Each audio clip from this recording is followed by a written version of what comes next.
our next speakers join us from Tainio Bio and are always thought-provoking and entertaining. Dennis Warnecke is Director of Sales and Technical Support at Tainio Biologicals. With over 25 years experience in biological agriculture and turf management, Dennis is highly respected for his expertise in biologicals for both organic and conventional agriculture, including orchard crops, fresh market fruits and vegetables, hops, wheat, corn, alfalfa, grass, hay, and most other row crops. A native of Washington State, Dennis received his higher education at Eastern Washington University, and he's an avid outdoorsman and truly enjoys sharing this passion with his wife and 2 children. As Chief Science Officer at Tainio Bio, Steve Becker is afforded an up-close and personal view into the world of soil biology, valuable information that he uses in the development and refinement of Tainio products. After earning a degree in biology from Eastern Washington University, Steve began work with Bruce Tainio at Tainio Bio. Under his mentorship, Steve developed a deep respect for nature, farming, and plant and soil microbiome, which has become what he studies, shares, and develops inputs for.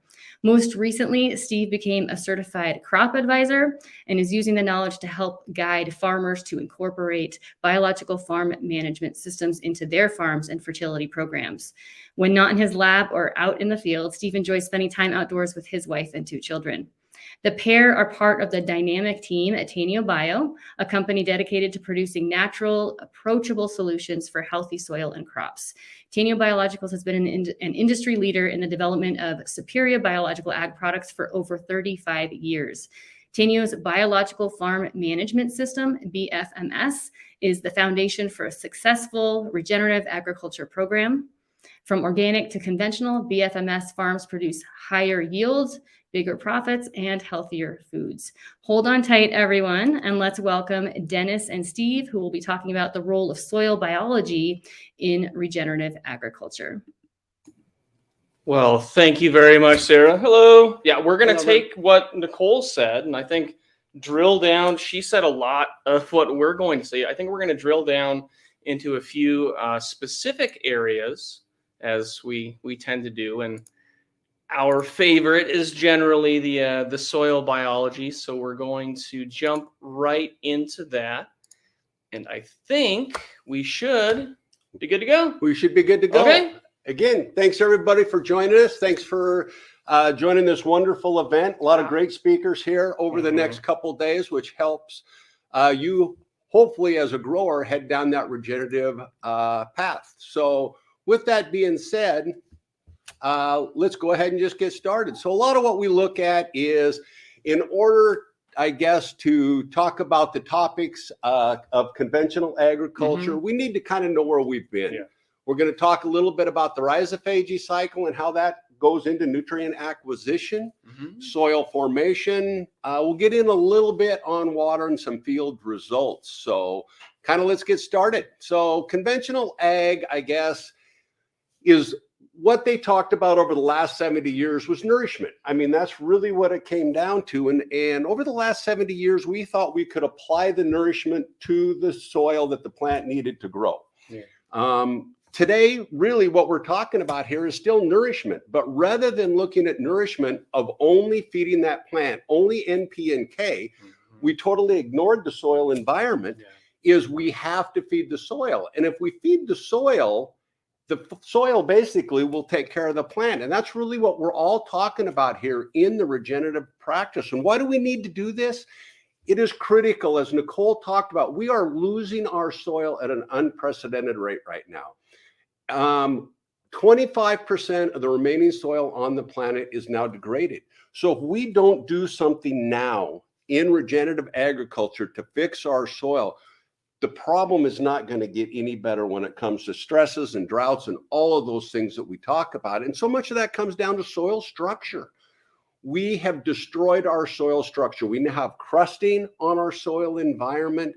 It doesn't respirate. It doesn't breathe. We do not get water penetration in there. We have excessive heat and temperature, which is disruptive to that biological community within that soil environment. We basically have the digestive system of an infant when it comes to our soil health. And if you think about it, an infant isn't great at digesting food. What we feed them is obviously not what you and I can eat. Mm-mm. We can't throw a steak on a plate and expect a baby to digest that. Break it down. I mean, it's not usable food to them. It'd be fun to watch. Well, and that's really what we have to look at when we go to our agriculture soils. We need to advance that digestive system with that soil environment. And so much of that comes down to how we care for our soil. If we think about, the question was row crop agriculture, can we build the biological system? If we are constantly tilling and disrupting our soil, example I give you, it's like a hurricane coming through and destroying your home. You now have no home, you have no shelter, you have no structure, you're losing the things, one of the things that is critical in order for you to survive. And that's really what tilling does to that soil environment. It disrupts that biological community.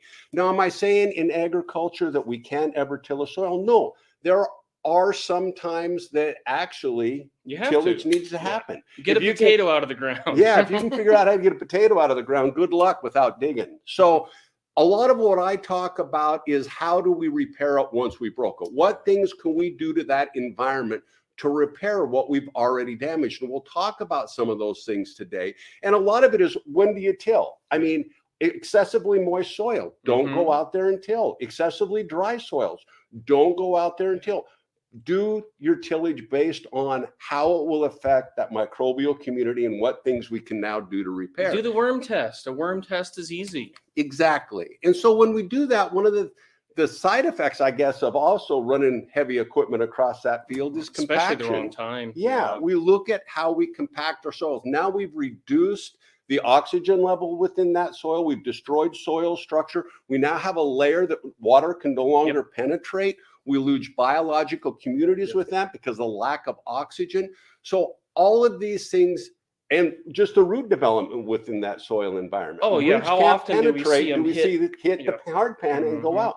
We can't build that structure, what we're going to talk about today, if we don't have root penetration into that environment to build that community. Well, and salt accumulation. We see salt accumulation along that pan as well. Yeah. It just can't move its way through. And that leads us to... We get to go down the aisle of death. We have insects, we have disease, we have weeds. All of these things are coming in to clean up kind of the mess that we've made. Well, like Nicole said, they're indicators. Use them as indicators. And the thing I look at that is, what we don't think about is every time we go out there and we spray one of these fungicides or herbicides or insecticides, not only are we killing the pests that we're going after, but we have collateral damage. We're killing all of those beneficial insects, that the fungi, the beneficial bacteria, everything that's built around the system, which is regenerative agriculture. So we have to kind of stay out of the aisle of death as much as we can, as much as we possibly can. And, we've had a lot of questions here today is,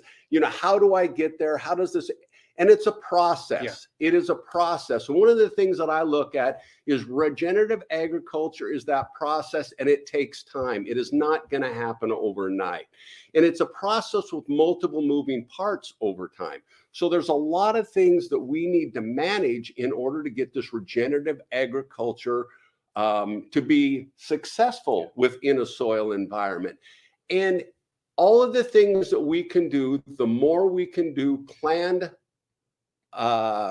changes within our agricultural practices, build upon themselves. So it's almost a stair step that we take as we start to build these functions within that soil environment. And it changes, these changes build soil over time. And it's not only in the plant and the soil that we have to see this, but the changes have to be in us as a grower in order to be successful. We have to, a lot of times what we have to do is plan of how are we going to build soil health and what things are we going to do. And Bruce used to talk about that years ago. He talked about the idea of everything in the universe is connected to everything else. We cannot isolate one mineral, one soil, one microbe, one plant, one animal, or the human component and treat as though the others don't exist. When you gain an understanding of this, of the interrelated characters, is when we really can start to be successful when it comes to regenerative agriculture. And the soil microorganisms are the key link between mineral resource and plant growth. And that is critical of what we're going to talk about today. of building soil health and that regenerative path. You know, so often I get questions from growers. I get called up and said, I just need a product to help fix my problem. There are no silver bullets out there. There's no one thing. As I said, it's a process and it builds upon itself. Yep. We need those things. And the other thing about it is, you know what? There are no superheroes out there. What I recommend as a grower is get with like-minded people, find out things that have worked for other growers, and then find out products and do testing and look to see what works in your agriculture system, because I have not found any true growers that are exactly alike. When it comes to equipment, when it comes to crop rotation, when it comes to the things that they can actually implement and plan. You have to be able to plan and execute these things in order to be successful. Well, and like Nicole said, I mean, being safe to fail, you have to have that zone. And speaking of safe to fail, the last time I saw this guy, it's really hard to find any sort of telephone booths anymore. But you know what you can find? Honey buckets. Last time I saw this guy flying out of a honey bucket, trying to save the world. And going into the honey bucket to do this transformation doesn't work. It gets messy. So I went back to phone booths. Phone booths are a better way to do it. Careful. Yeah. Make sure you sanitize them. Exactly. So anyway, I love this picture because it talks about the soil and the foundation of nutrition. And it is such a great visual for us to see of all the nourishment within that soil environment that can be made available to the plant. And everything we see in that soil is needed for plant growth. It's needed for reproduction. It's needed for root development. It's needed for photosynthesis. And all of those same things, when we come across based on nutrition, is what we need in the human body. And this is what we talk about in nutritionally dense foods. We're going to hear about that today. And it's really critical to the regenerative practice, because all of those things that we see down in that soil environment are also needed for the soil biology, the microbial system within that soil environment. And that's the one thing that's missing from that picture, is that biological component. So how can agriculture evolve to meet the demands of the increasing global population without compromising integrity in the environment, which we've already done? We've got a lot of healing that we need to do. 50% of the topsoil gone the last half century. We've got to build that back up. Microbes just might be the answer. And when we start to talk about that, it leads us right into what we want to really talk about today is how do they do that? And a lot of it starts with the rhizophagy cycle. Yeah, and the rhizophagy cycle is some incredible research that was put out originally in 2018 by Dr. James F. White, Department of Plant Biology, Rutgers University. And it's incredible. It's a completely different concept. Although listening back, Bruce used to talk about the idea, and others have talked about the idea of these microbes feeding the plant. But the rhizophagy cycle is exactly what that is. When I heard that word rhizophagy, the first thing I thought of was phagocytosis. And that's this idea of an amoeba or your white blood cell completely engulfing another cell, in this case, a lot of times bacteria. So it takes that in and it digests it and completely breaks it down. In rhizophagy, rhizo means root and phagy means eat. So this is a process where the roots are eating, and literally eating. So when we look in the soil environment and we think about how things function, we can look pretty similarly into our own gut, because they're both a digestive environment. Our digestive system really isn't very good. If you were to sterilize and sanitize all the microbes out of your gut, you would have a great deal of difficulty extracting nutrition from the food that you eat. Most of it you couldn't get. It just passed right through. And the same is true with plants. They're not good at it. But the organisms that are good at extracting this nutrient are the smallest living entities. I mean, we're ignoring viruses because they're, kind of in between life and death, not really living, kind of alive, kind of not. But these bacteria are extremely small, so they have access to extremely small spaces, very, very small. So they can access that area, and through a wide variety of digestive capacities, we'll talk a little bit more about that later, they're able to extract that nutrition from the soil matrix, from the individual soil particles. It's that bioreactor zone that Nicole was talking about. So these microbes are really good at extracting nutrients from the soil. What they're not good at doing, at least most of them, we're not going to talk about photosynthetic bacteria right now, but they don't produce their own carbon. And that's where the plant comes in. The exudates. The exudates are the sugar. The exudates are the food that comes out of the root tip of the plant. So these microbes, these bacteria, are attracted to that food. And through chemotaxis, they can actually sniff it out, smell it out, and go towards it. So these little guys they've got their miner hats on, they've got their little picks, they are chock full of nutrition, and they're going towards the dinner bell. And the plant has kind of a trick up its sleeve. We used to think that this root tip meristem was a fairly solid structure, just cells constantly emerging, constantly breaking down, constantly moving forward. But the reality is it's more sieve-like. It's more of like a screen. So in this screen, it allows the bacteria to enter into the root of the plant. The plant now has kind of closed the trap. It's kind of like a Venus flytrap. It's got them in there, and now it's going to do something that's pretty incredible. It's going to crank up its reactive oxygen species. Reactive oxygen species like hydrogen peroxide. Use hydrogen peroxide to degrade and destroy bacteria, viruses. It breaks things down. It's a strong oxidative molecule. So the plant does the same thing. It releases a lot of this oxidative material, this reactive oxygen species, into this environment, and it partially digests the bacteria. It breaks down their cell wall. These microbes no longer have that same structure. It's like taking the cell wall off of a plant. It stretches, expands, and becomes leaky. And it's leaking that nutrition. And the ones that don't survive the process, oh well, more food for the plant. It extracts all the nutrition. But the ones that do survive have been squeezed out like a sponge. They're now starving. They need more nourishment, need more food. And that's when the plant moves them towards these forming root hair buds. And it's actually the presence of these bacteria that creates root hair. And that's what Dr. White has shown. And he used some examples with sterilized tomato seedlings, I think Micrococcus luteus in that experiment. But without those organisms, without those plant growth hormone bacteria, no root hairs would form. So we need those bacteria. And that's the site where the plant is spitting these microbes back out. We're not talking about a few. We're talking about a lot of microbes living inside of this root. Here we're talking about Pseudomonas.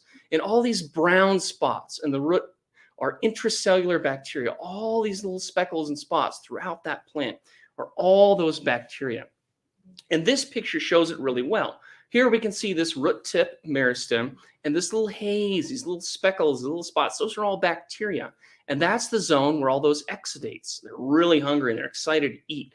The feed bag is on. The dinner bell has been rung.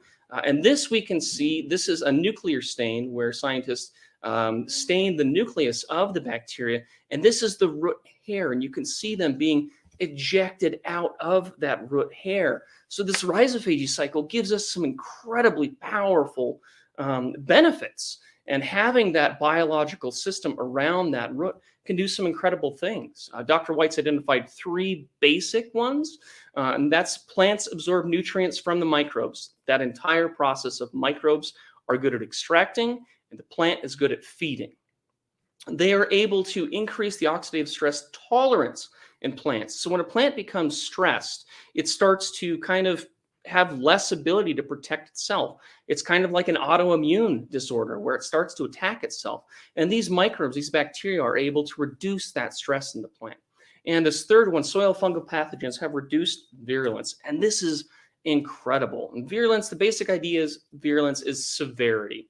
From a big, devastating storm that's going to drop 16 inches of rain to an ice rain event, inch or two over a longer period of time. It's taking that and kind of turning the volume down. And what's incredible is Dr. White has found that some of these organisms that are part of the rhizophagy cycle can be out in the soil environment. And if they come in contact with these fungal pathogens, they can actually infect the fungal pathogens. And they can take them from being like the bubonic plague down to a common cold. It's not a big deal. And it can go even a step further, I don't remember which one, where Dr. White says that these organisms can actually make the fungal pathogen no longer pathogenic at all and actually become beneficial, which is just incredible. These pathogens are everywhere. You're never going to get rid of all of the pathogens, but not every plant, every environment is susceptible to that attack. And that depends on your management, your practices, and what you're doing to that crop.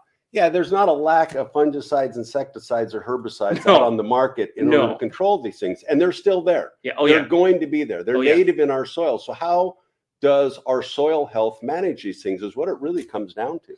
And that's by having basically the good guys. We're having these organisms there that have a beneficial process, a beneficial impact on these fungal pathogens. So we can look at a wide variety. Here's downy mildew, for example. And if we look at, this is an EPA list, but Bacillus subtilis, Pseudomonas fluorescens, Streptomyces lidicus, and here's a fungi, Trichoderma harzianum. These organisms impact and decrease the severity of downy mildew.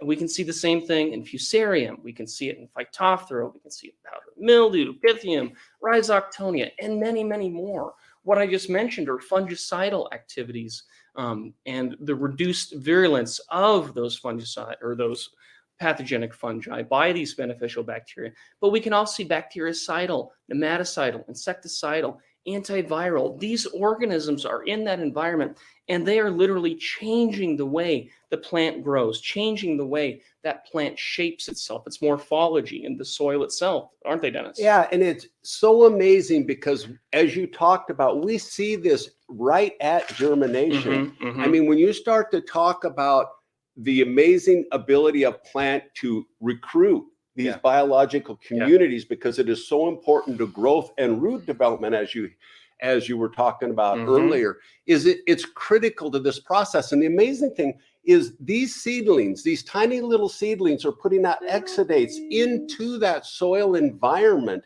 in order to recruit these microbial 30 to 40% of their sugar they send down. They're putting that right in to feed this biological community. And you can see, we see that on these root already developing this structure of what we call basically the dreadlock or that microbial community, the rasta roots, around that. And the amazing in this middle picture, you can see this is a very small plant. This is corn here actually, and you see the germination. You see that the soil was washed off the bottom part, but you can see that aggregate formation around that plant, which is feeding that biology, which is creating all of these root hair, all of this root mass within the soil environment in order basically to support the plant and feed that biological community. Is that your special super sweet corn variety? We'll talk about that later here in the end. But this is what we're seeing. But when we start to talk about the dreadlocks, there is so much, we say dreadlocks, and what does that really mean? But there is so much going on in this environment, which we'll talk a little bit about later, of all the different processes and why this is so important, in addition to what we just talked about, basically the rhizophagy cycle. But what are these microbes doing around this plant? They're creating an environment. So the idea is, however we can do it, we need to make sure we can get those friends out there. And there's a lot of different ways. There's a lot of different philosophies in order to build it. But what we have to understand is what works into your system. What makes the most sense based on your equipment, based on your rotation? Can we do some soil applied biology? Can we do some seed applied? We have to do the foliar nutrition. We're going to hear talks today about the importance of foliar nutrition and how that feeds that biological community within that, let alone the biology on the phyllosphere of the plant, which is a whole nother conversation, it's another topic that we could talk about today. I mean, when we start to look at, debris digestion, how can we pre-digest to build that soil health, to basically we're composting the debris in the field environment.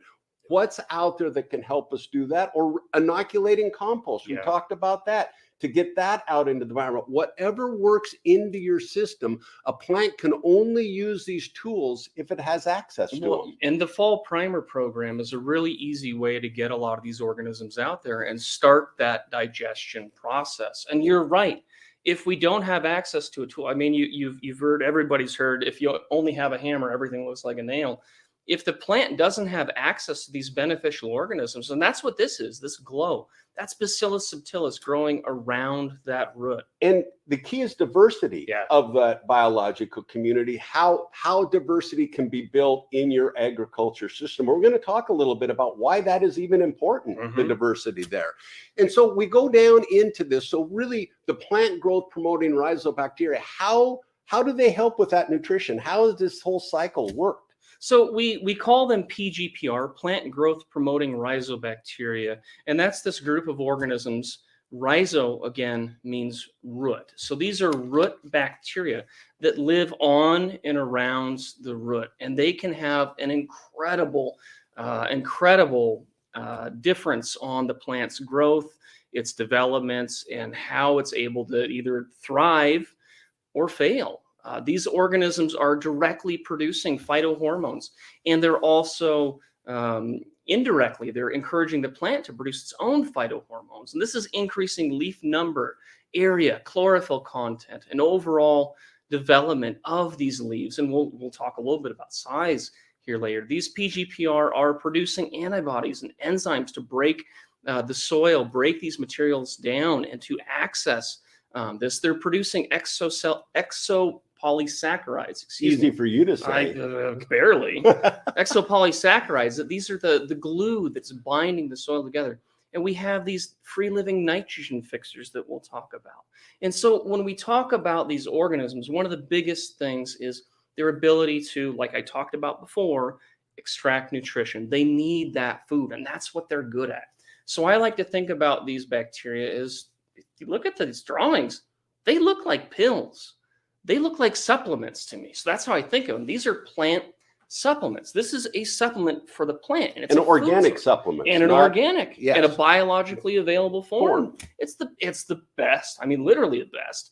And when we look at the basic profile, the analysis of bacteria, it's roughly a 10-2 plus traces. So when that plant, through the rhizophagy cycle, takes that microbe in and completely digests it, it's extracting that nutrition from the organism, which is incredible. So we can look at things like nitrogen and evaluate our nitrogen benefits that we see from these bacteria in the rhizophagy cycle.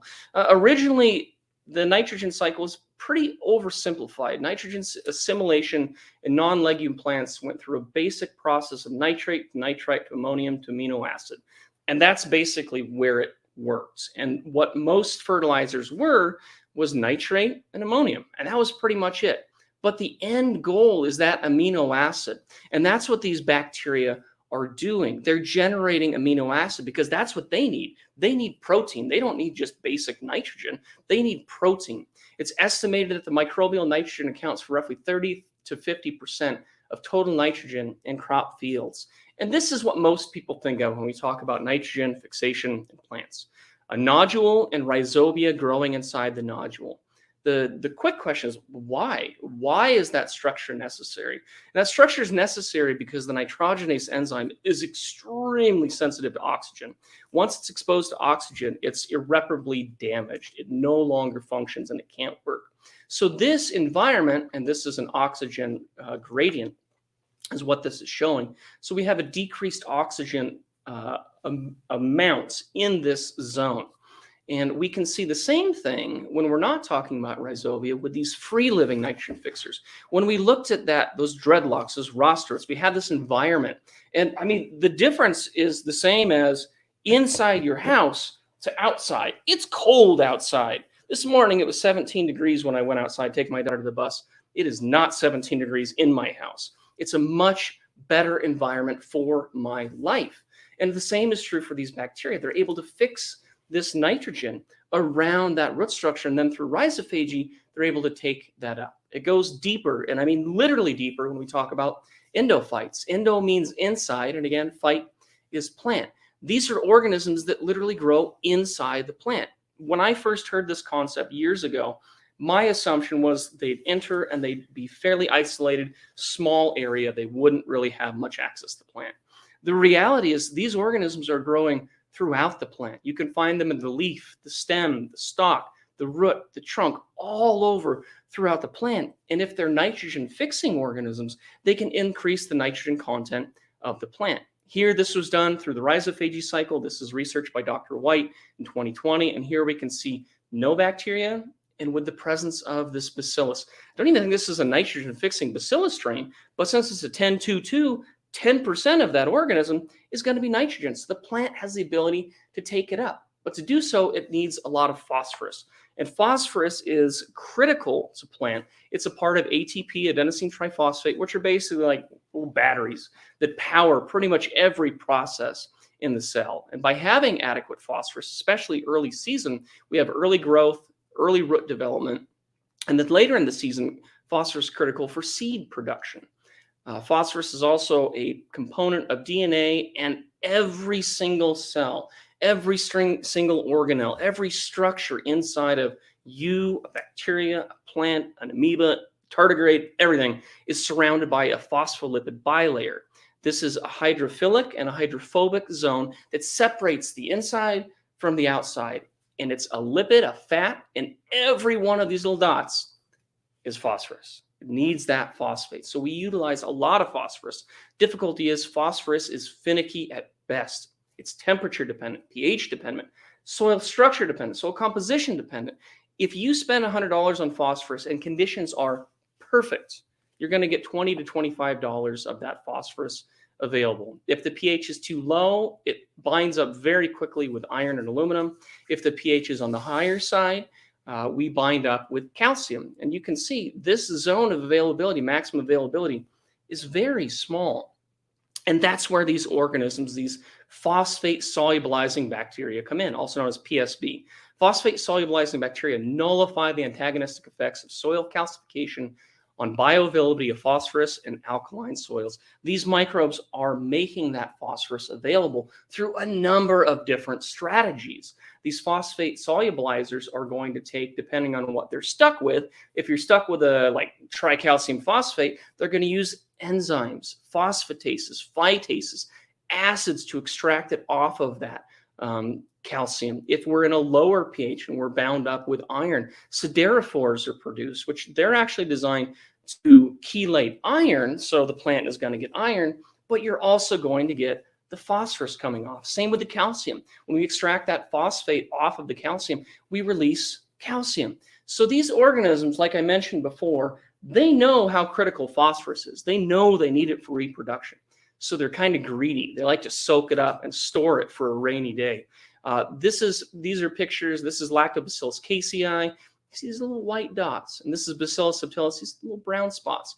Those are polyphosphate cysts, basically where that organism has hyperaccumulated phosphorus, so it has it for later.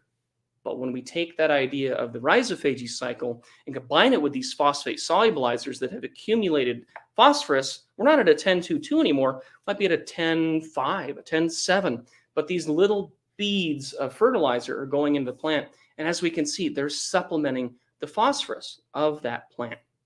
And plus traces.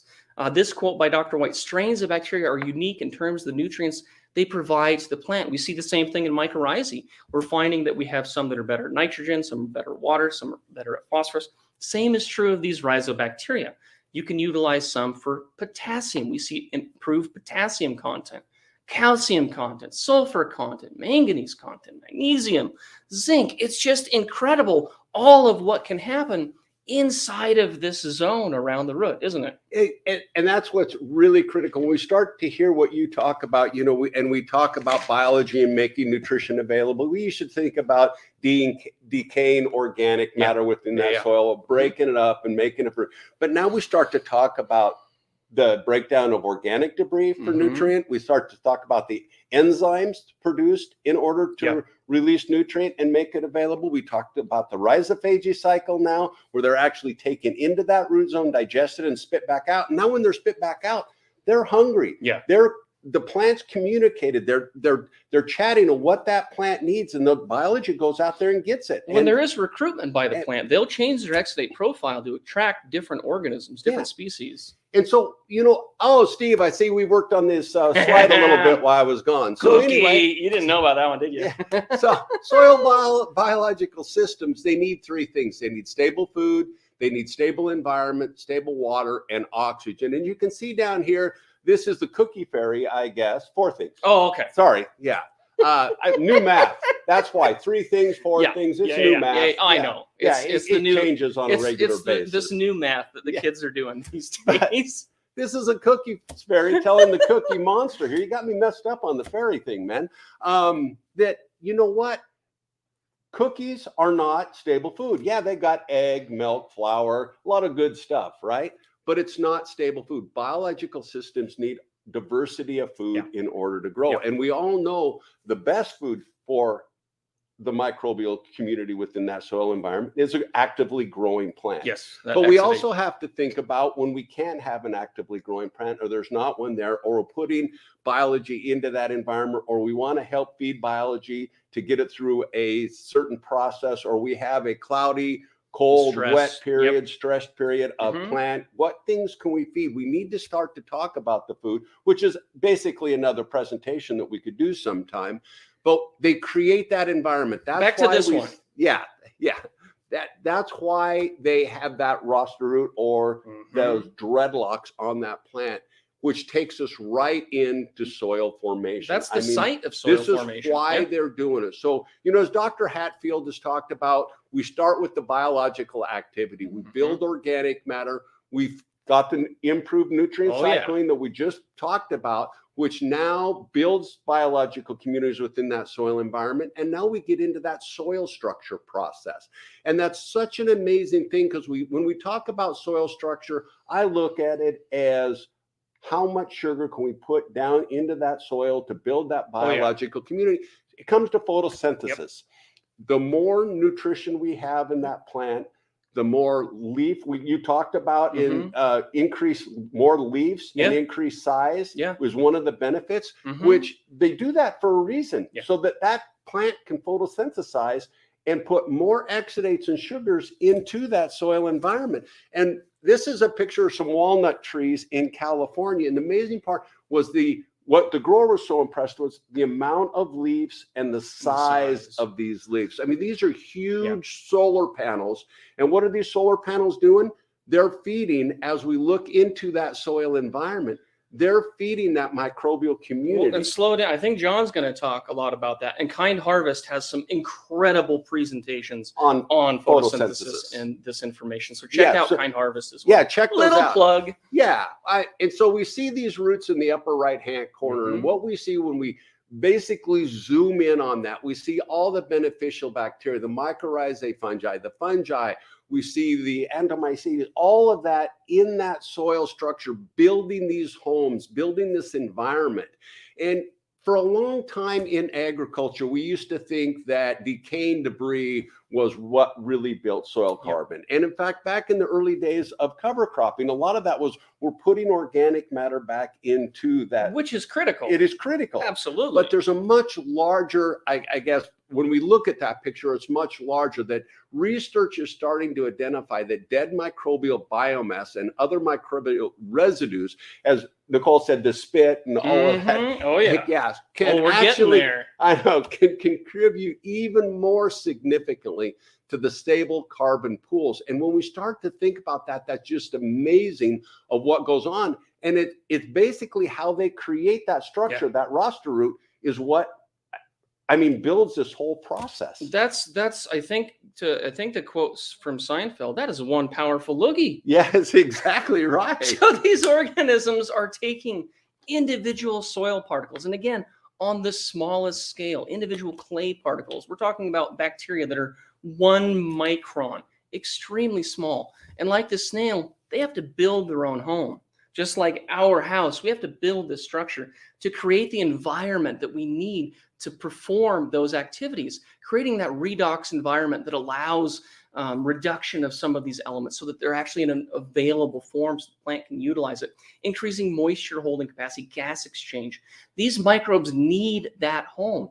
And the microbe glue are these mucilaginous carbohydrates, extracellular polysaccharides is what they're called. And these are what start to form our smallest micro aggregates. These are what start to bind that soil together into a micro aggregate form. And then like Nicole talked about, we need these fungal communities to create the larger, the macro aggregates. So when we combine the bacteria with these fungal communities, we start to bind it together. And then we throw the mycorrhizal fungi on top of that, and they produce glomalin, which scientists have found lasts literally decades in the soil environment. So they can stabilize these soil environments. And it's all part of this humification process, creating humus. Humus is that rich, dark, dirty, smelly, wonderful stuff that actually makes soil. And it all starts with the plant residue and then the microorganisms. We have to have those bacteria, those fungi, breaking the material down. I don't think we have time to really dig into this. If people are really interested, we can have a separate presentation on going deeper into soil formation, but we have organic matter decomposition, the stabilization of that organic matter, the humification processes, and then we have adsorption, where different elements are bound up inside of that soil. And then we have our aggregation processes. And unfortunately, that's about all the time I have. Touch on that. Well, and you know what it comes down to is we don't grow plants, we grow soil. Yep. And the soil grows the plants. And part of what we have to... We're literally growing the soil. Growing, yeah. And what we talk about in regenerative agriculture, that definition is a process that goes on all the time. Mm-hmm. And it's going to be different for each grower. Yeah. I mean, I see growers in areas of Colorado that would love to just have 1/10 of what the Palouse soil looks like. I mean, so each process is different for these growers. Yes. Of what we're doing to actually grow that soil. And what may be one small step for a grower in the high mountains of Colorado would be actually moving backwards in some of the other places. Yeah. So we have to understand that we have to fit this process into what we're doing, but it all comes down to growing soil. One, test, don't guess. Evaluate the information, evaluate your soil, gather as much information as you can so you're building the soil, like you said, as fast as you can. Possibly can. Which takes us right into water. Now we've got this whole process started. We've actually started to, we built those homes, we built those structures, we got the glomalin, we got the polysaccharides by this, but we're starting to bind those soil particles. And now it's kind of like what we talked about is the idea of we have stable soil structure. Now we're starting to create structure. We're starting to be able to now absorb that water, which the microbes need. And when we talk about that, building organic matter, we all know 1% of organic matter can hold 27,000 gallons of water, which is just critical when we start to talk about the drought that we have today. And what we'll maybe even talk about later is how does that soil take that? When we get 2 inches of rain, can it actually absorb into that soil profile like Nicole talked about? We don't get the dust. We don't get the blowing dirt. We don't get all of these losses of topsoil that we're trying so hard to retain. And it all comes based off of soil structure. We see here on the right, we've all seen this before, but as a grower, as we try and build this structure with our cover crops or with field debris, and we try and maintain that structure in agricultural practices, which are changing, and sometimes, like we say, we had to tell, what we talk about is if we can get that plant photosynthesizing, if we can get those sugars into that soil environment, we can start to build these structures. But as we get there and we don't have all the water we need and we don't have the structure we need, what things can we do? How does biology help us get there? Yeah, I know we're trying to keep positive and happy, and we are, but the reality is sometimes the world can be difficult. Sometimes we have biotic stresses. Biotic stresses are living stresses. Pathogenic fungi, weevils, mites, all of these living things are biotic stresses. Abiotic stresses are non-living stresses. These are things like freezing weather, like we have outside, like excessive heat, like drought, like salinity, that are all reducing the water availability. And part of agriculture. They are. Yeah, I mean, you can hope and pray for perfect environment, but it doesn't always come. So one of the things that we can do is biology equals buffer. The more biology we have, the larger buffer we generally see in the environment. And those organisms help protect it because they need that plant. Remember, these organisms don't produce their own carbon. They need it. So it is in their best interest to keep that plant photosynthesizing at its optimum. So these PGPR are doing a number of things. They're increasing the phosphorus availability so the plant can continue to grow adequately. They're changing the morphology through hormone production. They're changing the morphology and structure of the plant. Cytokinins, antioxidants, like we talked about a little bit before. When a plant becomes stressed, it starts no longer being able to reduce its own oxidative stress load as well. And these microorganisms are producing molecules directly, glycine, betaine, and others that are protecting the plant and the plant structures, as well as encouraging the plant to produce them themselves. Osmolytes, these are molecules that protect the DNA, protect the nucleus, protect the intracellular structures and organelles from breaking down. And what I find really incredible, and this is some pretty new research that's coming out, and we don't know how to speak microbe. We don't have a Rosetta Stone.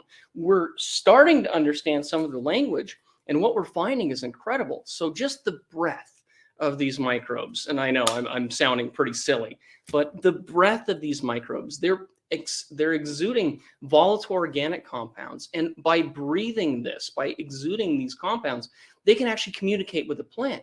And what researchers have found is with these VOCs, they can actually increase the plant's ability to move the sodium from the shoots down to the root and out. And you take that even a step farther, like we talked about with soil aggregation formation, extracellular polysaccharides, and these EPSs, the microbes can take the sodium that's in the soil or has been spat out by the plant and bind it into the soil structure. If you think about the aggregate formation, if you think about these mucilaginous glues, the spit, as like mortar, it's like taking the sodium and binding it inside of the mortar so it's no longer in that soil environment, which is incredible. I mean, basically, the plant is communicating with that biology. And back and forth. Yeah. Oh, yeah. Giving basically either taking something away or giving something back to the plant in the state the plant can use it. Yep.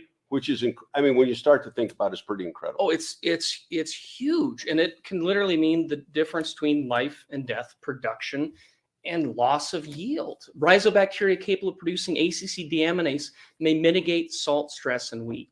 ACC deaminase is an enzyme, aminocyclopropane carboxylic acid, or carboxylase, depending on which form and which you're reading. But basically, that is going to get in the way of ethylene production. When a plant is stressed, it increases its ethylene, and that encourages it to get to production faster. If the environment is stressful, the plant wants to get to the finish line as fast as it can because it wants to reproduce. What these microbes are doing, like all these previous things I mentioned, this ACC deaminase is also stepping in and reducing the stress load of the plant. In this research, 10,000 part per million salt, which was a 15 decicinin per meter, extremely salty environment.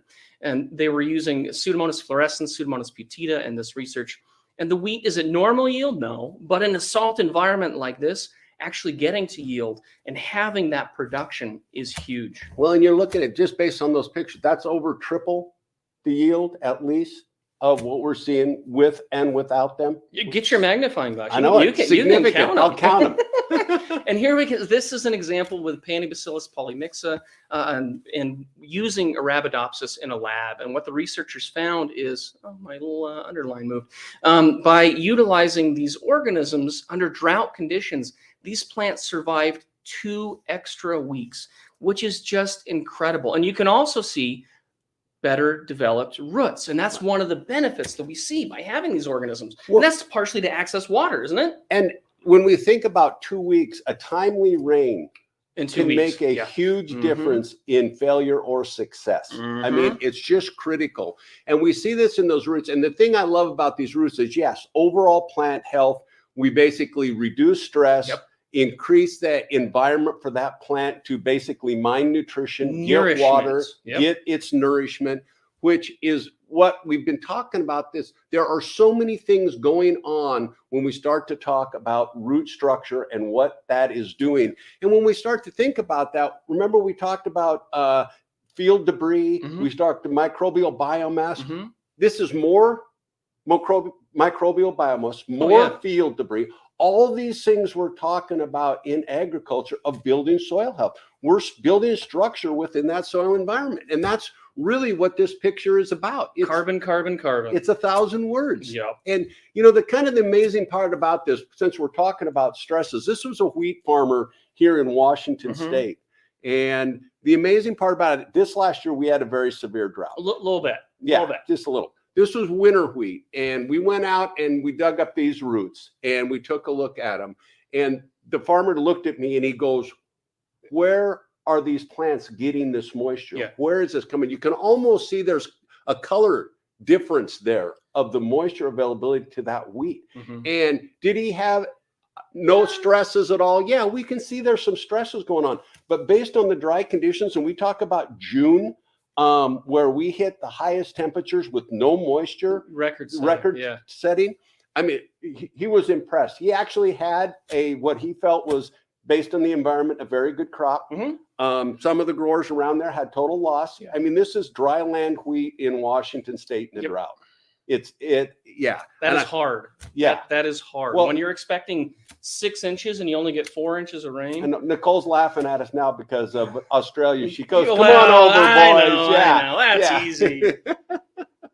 So we've got just a minute or so to talk about a couple of examples, successes. You want to hit a couple of those? I mean, this was a fun one. This was a ornamental plant grower back east. That basically came to us. They are using some regenerative practices.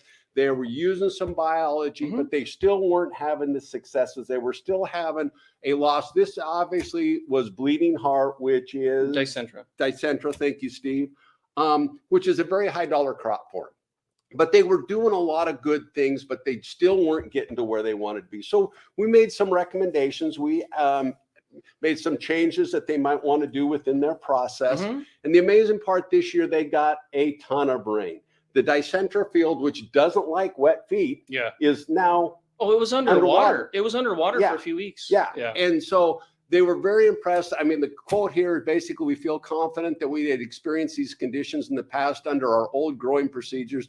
There was no way we would have a crop look like this." They had a fantastic crop. My point on this is the fact that in regenerative agriculture, we can be doing a lot of good things, but we can still be missing a component. And that's where it comes to talk to as many qualified individuals as you possibly can.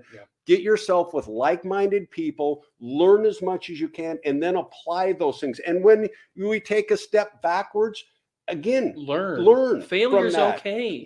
Failure is always an option, to quote the Mythbusters. As long as we learn from it. As long as we learn from it. Yeah, what is that? Is doing the same thing twice is not a failure, it's a decision. Yeah.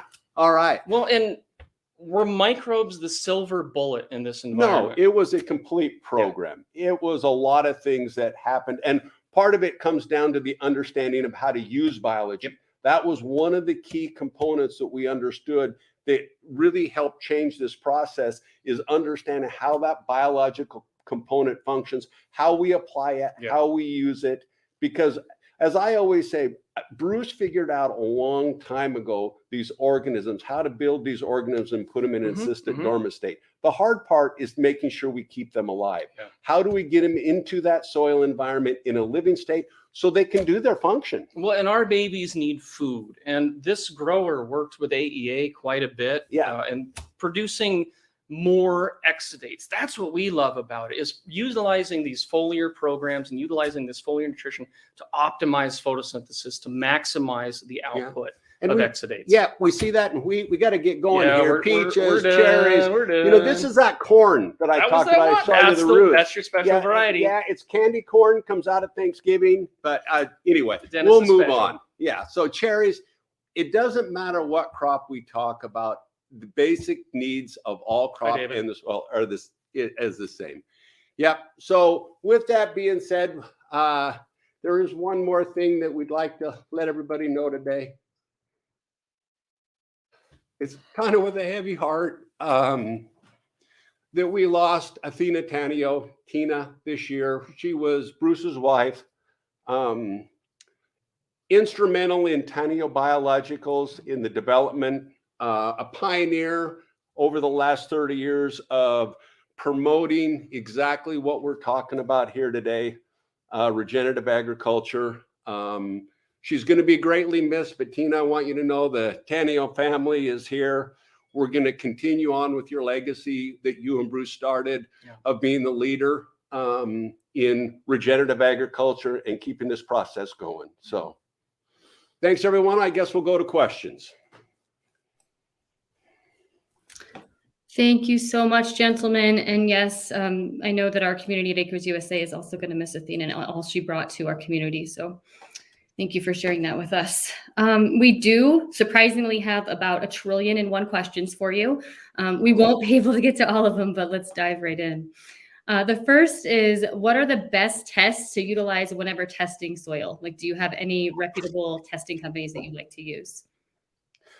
Wow, that's a question that we see a lot. I mean, obviously what we look at is, I look at soil analysis not so much from the standpoint, well, NPK, what's in your soil. We the can basic have a mining chemical analysis. Yeah, but I also look at our organic matter. Yes. We look at pH. We look at all these things based off of how well will biology survive. The Haney test, obviously, soil health profile is a great one to give us some indicators of what direction we're headed. There's some DNA testing out there. Yeah, the microbiometer is fantastic. Biome Maker, they're a great company that can evaluate soluble SOC, soluble organic carbon. Looking at the amount of carbon that's in the soil profile in that solution can be a pretty good indicator of how much fuel those microbes have to grow as well. Yeah, and so, I mean, the research is out there, the testing equipment is coming, but for specific strains within a soil, we're just not there yet. It's very expensive. You can send some soils in, but most of it's going to be DNA testing. Here's what you have based off a group of functions, and here's basically what they can supply. And it's getting better. I'd say ask this question again, and I don't know, 1 year, 3 to 5 years. PFLA, excuse me, is called phospholipid fatty acids. PLFA, excuse me, is getting better and better. The DNA, the price is coming down. So there are more tools, and I'm gonna throw Dan under the bus. Say, Dan, get that the nutrient meter, the bionutrient meter out and in our hands so we can start evaluating our food, because that's an indirect measure of seeing how well that transition. It's basically a handshake between soil and root. We've got to get that handshake connected to get the nutrition up in. Well, and one of the best tools is still a shovel and going out in the field and the smell test. A visual, to me, is still a great way to indicate soil health. Great. And I am absolutely sure that that question will be asked again and again, so we can keep updating on that. Thank you. That's fine. Oh, yeah. Another question, which I believe was answered in the chat, but I think it's important enough to include here. Can PFAS chemicals be broken down by biology? Will opiate work, or other biology you know about? So we're working right now on doing some evaluation. We found a few companies that can do more robust chemical analysis, and we're looking into additional breakdown. Your best bet, if you have a chemical residing in your soil, is to maximize your biological communities. Up in Alaska, you had some oil spills. That was a heating fuel spill that we've used the opiate on. We've used the opiate on hydraulic, on diesel. Down in California, working with one of our distributors, DDT, DDE, Dildren, Ildren.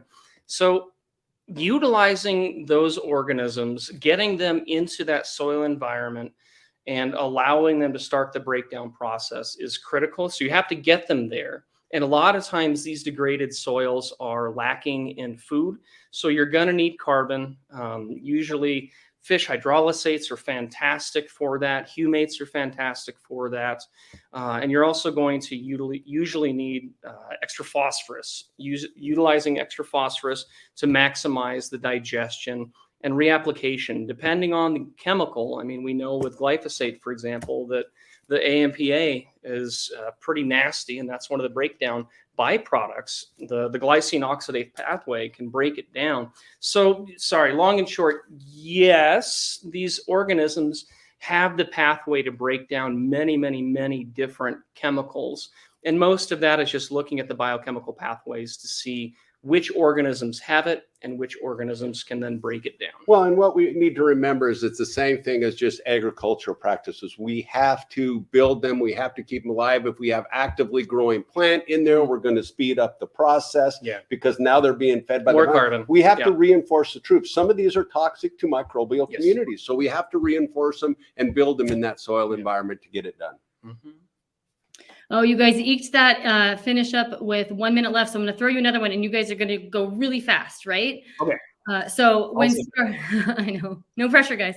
When starting plants in a greenhouse, how do we encourage the growth of the root mass, microbial community in our starts? We didn't put that picture in. We should have put that one in. Well, and you know what? We showed the pictures of those roots and them creating that biological, the dreadlocks right there at the time of germination. So in the greenhouse, the same as the soil environment, inoculate with, if we can, with some type of beneficial. This is where inoculation really works. I mean, seed, whatever we can do, seed coating. You know, we have to remember a lot of our nursery soils are antimicrobial, antifungal. Sorry, do I have 12 more seconds? Jeez. And so, yes, inoculate. We can have that conversation at any time. Rhizogenesis is fantastic.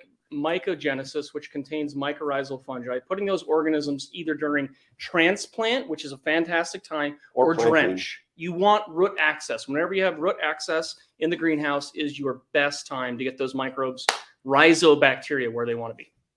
Hey, my clock says 2:45 p.m. So awesome. You guys stayed on task. That was so entertaining. Thank you. And I know there were a lot of questions from our audience that we did not get to yet, but remember, these gentlemen will be joining us at the Q&A at the end of the day as well, and also probably in their booth too, in the expo booth. So you'll have lots of opportunities to get your questions answered. So thanks, Sarah. Thanks, Sarah. And thanks, everybody. Thanks, everybody, for attending. Talk to you soon.